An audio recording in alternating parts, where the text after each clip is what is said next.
गणेश,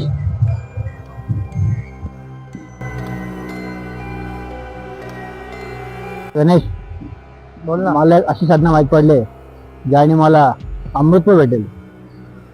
अमृतपूर हम्म. चुकून पण या साधनेत पडू नको. अरे पण काय? त्यात मी माझा मित्र गमावलाय भाई. कसं काय? काय सांगू आता तुला.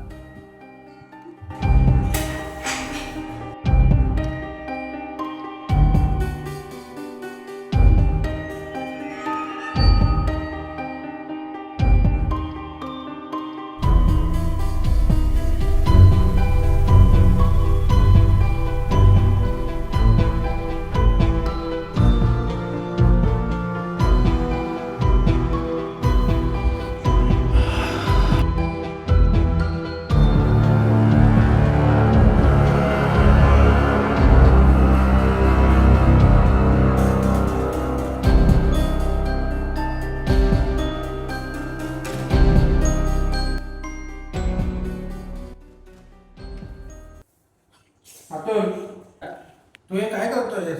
हे सगळं धोकादायक आहे. त्या लहान सहान सिद्धी मिळालं ठीक आहे ना, पण हे जे महासाधनेबद्दल लिहिलंय ते तू नीट वाचलं नाहीस का? वाचलंय रे गणेश, म्हणूनच तर हे करतोय. अमरत्व विचार कर. आपल्याला काय काय मिळू शकतं ते विचार कर.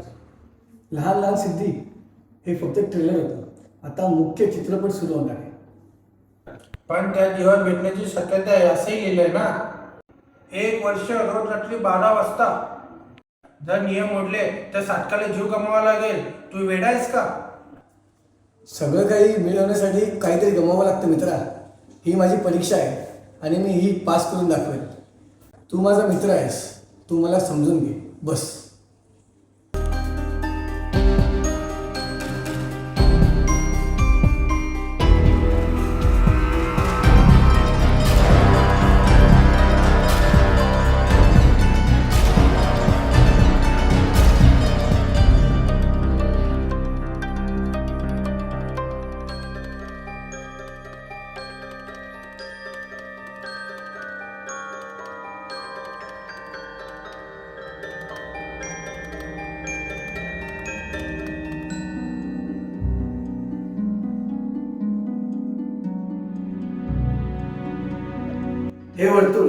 हे वर्तुळ माझं शरीरच नाही तर माझा आत्माही सुरक्षित ठेवेल.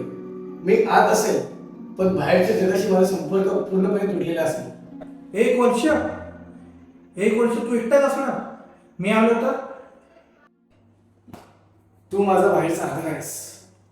तू इथे नसतानाही तुझी आठवण मला बळ देत राहील. पण या वर्तुळाच्या आत कोणी येऊ शकत नाही जोपर्यंत ही साधना पूर्ण होत नाही. हो ठीक आहे.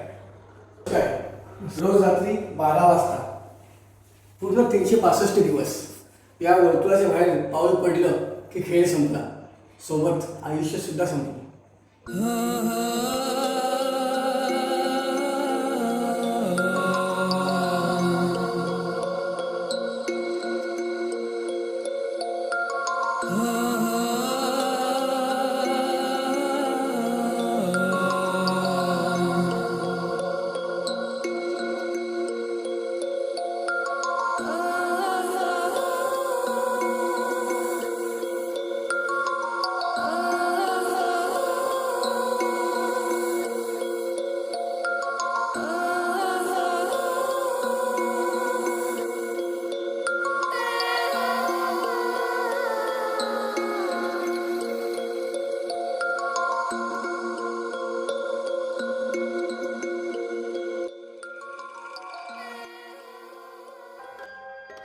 अतुल, ठीक आहे ना?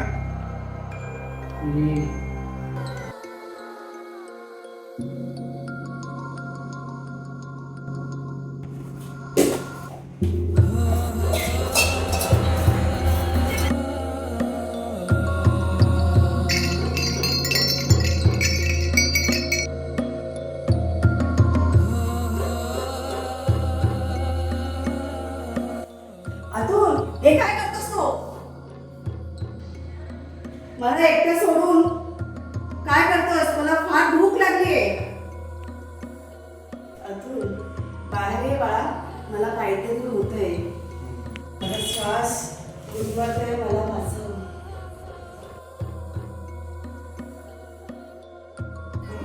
माझ्या पोटात खूप दुखतंय. बाळा लवकर ये, माझी मरून जाईल. नाही, हे खोटं आहे. माझी आई जिवंत आहे. अतुल, तिची मदत कर, ती तुझी आई आहे. कदाचित माझी साधना पूर्ण झाली असेल. आज 365वा दिवस आहे आणि आईचा जीव वाचवणं सुद्धा महत्वाचं आहे. अतुल, माझ्याकडे बघ. मला श्वास घेता येत नाहीये. अतुल. नाही, हे खरं नाहीये. हे सगळं खोटं आहे. अरे मी तुझी आई आहे. तू इतका निर्दयी कसा झालास? मला हात दे. फक्त माझा हात धरून मला ओढून घे, नाहीतर मी मरेन.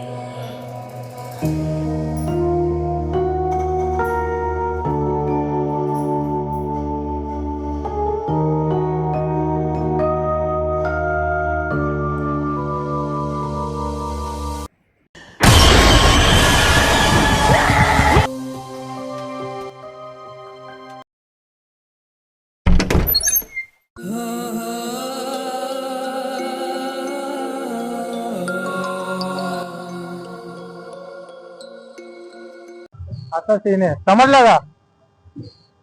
हाच तो कारण आहे. सिद्धी आणि साधनेच्या चक्रेमध्ये पडू नको. काय बोलतोस?